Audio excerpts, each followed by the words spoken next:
নমস্কার ভিউয়ার্স, বীরভূমের পক্ষ থেকে আপনাদের স্বাগত। ভিউয়ার্স, আমাদের সমাজ নিয়ে কথা বলতে গিয়ে একটা কথা আপনাদের স্মরণ করিয়ে দিই। আমি কিন্তু একাধিক প্রতিবেদন বানিয়েছি সমাজ এবং পরিবেশ রক্ষা নিয়ে।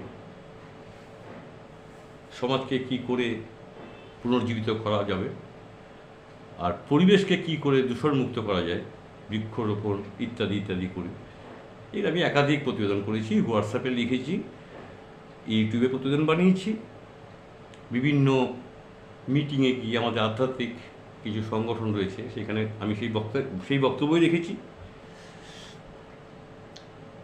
সুতরাং আজকে নতুন আমার কাছে কিছু নয়, তবু আমি আরেকবার এই সমাজ ব্যবস্থা নিয়ে কথা বলতে চাই। ভিউয়ার্স, আমাদের সমাজ অসুস্থ হয়ে গেছে, তো আমাদের সুস্থ সমাজ তৈরি করতে হবে। আমি আরজি করের একজন মামুনিকে নিয়ে বলছি না, আমি গোটা দেশের উপরে চিন্তা ভাবনা করে এগোচ্ছি যে সুস্থ সমাজ কীভাবে তৈরি করা যায়।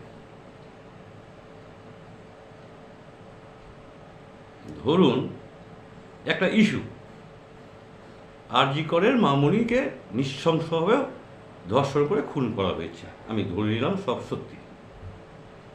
বিচারটা কে করবে? এই যে রাজনৈতিক দলগুলো নিজেদের মতো করে রাজনীতি করছে, আলটিমেটলি এই মামুনির কেসটা কিন্তু অন্তরালে চলে যাচ্ছে। ভালো করে লক্ষ্য করে দেখুন। আমি রাজনৈতিক ব্যক্তিত্ব নই, আপনি যদি রাজনৈতিক ব্যক্তিত্ব না হন, আপনি আমার কথা একটু মন দিয়ে শুনুন ভিউয়ার্স, আমি কি বলতে চাইছি। হয়তো আপনাদেরকে আমি বোঝাতে পারছি না, কিন্তু বোঝার চেষ্টা করুন। আমি রাজনৈতিক ব্যক্তিত্ব নই, কোনো দলকে আমি সমর্থন করি না। আমি ভোট দেওয়ার সময় ভোট দিই চিন্তা ভাবনা করে ভোট দিই, কাকে ভোট দেওয়া ভালো, প্রেক্ষিত, পট সব চিন্তা ভাবনা করে আমরা ভোট দিই। সুতরাং কোনো সরকার আমাকে কোনো অনেক রকম হেল্প করেছে, নানা রকম সাহায্য করেছে না, আমরা 5 পয়সা হেল্প নিইনি সরকারের কাছ থেকে, যা করেছি নিজেরাই করেছি। তো ভিউয়ার্স, আমি যা বলতে চাইছি যে রাজনৈতিক দল থেকে যারা দূরে আছেন, অরাজনৈতিক ব্যক্তিত্ব, তাদের আমি বলছি যে আপনারা কি একটু আমার সঙ্গে একমত হবেন, এটা শুনে নিন আমি কি বলতে চাইছি। ধরুন আমি ভারতবর্ষের কথা বলি। ভারতবর্ষে 150 কোটি লোক বাস করে, সরকারি পরিসংখ্যান অনুযায়ী, সে একটু কম বেশি হতে পারে। 150 কোটি লোকের মধ্যে ভিউয়ার্স 75 কোটি লোক শিক্ষিত বা সচেতন। আমি কিন্তু জাস্ট এক্সাম্পল দিচ্ছি ভিউয়ার্স। 75 কোটি লোক অশিক্ষিত বা অসচেতন। এবার ওই 75 কোটি লোকের ভেতর থেকে কিন্তু দুষ্কৃতীরা বেরিয়ে আসছে, দেখবেন লক্ষ্য করে। এই খারাপ কাজের জন্য ওই 75 কোটি লোক থেকে বেরিয়ে আসছে। সব রাজ্যে কিন্তু একই অবস্থা। আমি কিন্তু বলছি না যে পশ্চিমবঙ্গেও শুধু আমরা, পশ্চিমবঙ্গটা আমাদের কাছে সামনে ইস্যু, যেহেতু আমরা পশ্চিমবঙ্গে বাস করি, ঠিক আছে, এটা তো কোনো ব্যাপার নয়। কিন্তু আপনি গোটা ভারতবর্ষের কথা ভাবুন, 33টা রাজ্যের কথা ভাবুন, আমার মা বোনদের নিরাপত্তা কোথায় সেটা ভাবুন। এই যে 75 কোটি লোক যারা সচেতন নয় বা অল্প শিক্ষিত বা অশিক্ষিত, এদের মধ্যে আমাদের 75 কোটি লোককে ঢুকতে হবে। 75 কোটির মধ্যে রাজনীতির লোকদের ছেড়ে দিন, রাজনীতির দলগুলোকে ছেড়ে দিন। এবার আমাদের যারা আমরা নিরপেক্ষভাবে বসবাস করছি, আমাদের এখানে ঢুকতে হবে, ঢুকে সমাজটাকে তৈরি করতে হবে। বলবেন কি করে সম্ভব? সম্ভব, সম্ভব ভিউয়ার্স।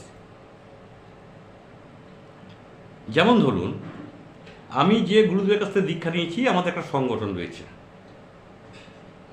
এইরকম কেউ অনুকূল ঠাকুরের কাছে দীক্ষা নিয়েছে, কেউ সাই বাবার কাছ থেকে দীক্ষা নিয়েছেন, কেউ রামকৃষ্ণ পরমহংসদেবের কাছ থেকে দীক্ষা নিয়েছেন। এরকম তো প্রচুর ফ্যামিলি রয়েছে, তাদের সংগঠন রয়েছে।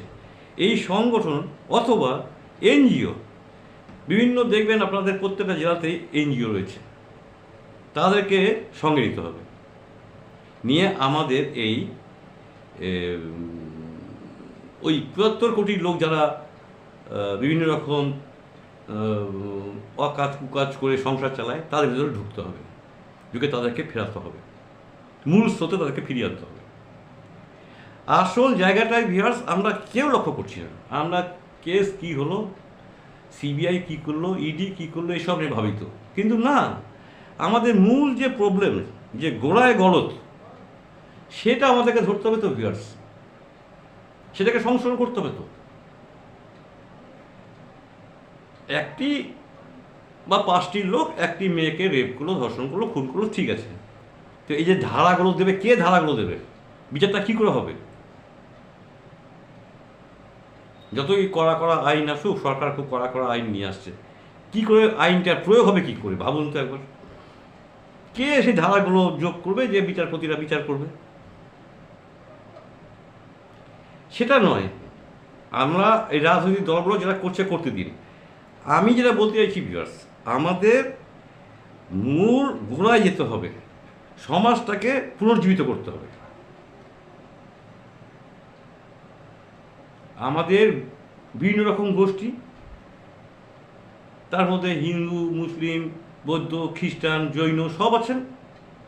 এবার আমাদের গোষ্ঠীর ভেতর থেকে আমাদের একটা করে দল বেরোতে হবে, এই সব লোকদের কাছে পৌঁছাতে হবে যারা পিছিয়ে পড়েছে। যেমন ধরুন ভিউয়ার্স, আমার জন্ম সাঁওতাল পরিবেশে, সাঁওতাল অধ্যুষিত এলাকায় আমার জন্ম, সেখানে আমার বেড়ে ওঠা, সেখানে পড়াশোনা শেখা, সেখানে আমার সব কিছু লেখাপড়া শেখা করেছি, বিয়ে শাদী সংসার করেছি, সব সাঁওতাল পরিবেশ। সাঁওতালের প্রতি আমার একটা আলাদা টান রয়েছে, তাদের প্রতি আমার একটা আলাদা ভালোবাসা রয়েছে, তাদেরকেও আনতে হবে। চলো ভাই, এই কাজটা করতে হবে। আজকে আমাদের এই মামুনি, ডাক্তার মামুনি প্রচারে চলে এসছে জন্য আমরা খুব কষ্ট পাচ্ছি তো, কিন্তু যারা প্রচারে আসছে না, মিডিয়া সেখানে পৌঁছাতে পারছে না, এরকম তো বহু কেস প্রতিনিয়ত হচ্ছে। গ্রামের সালিশি সভা করেই শেষ, একটা মেয়ে সর্বনাশ হয়ে গেল, খুব বেশি হলে থানা পর্যন্ত গেল, ওখানেই শেষ, তার বেশি আসতে পারলো না। এরকম অহরহ প্রতিনিয়ত হচ্ছে।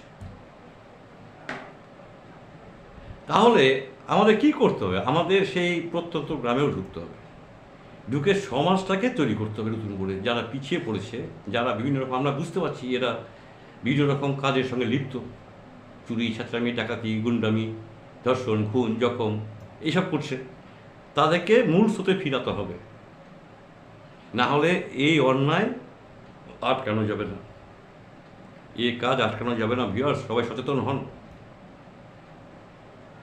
একজনের মার কোল খালি হয়ে তো, কোন দিন দেখবেন আমার বাড়িতেও হয়ে গেছে, কোন দেখবেন আরেকজনের বাড়িতেও হয়ে গেছে, কিছু করার নেই।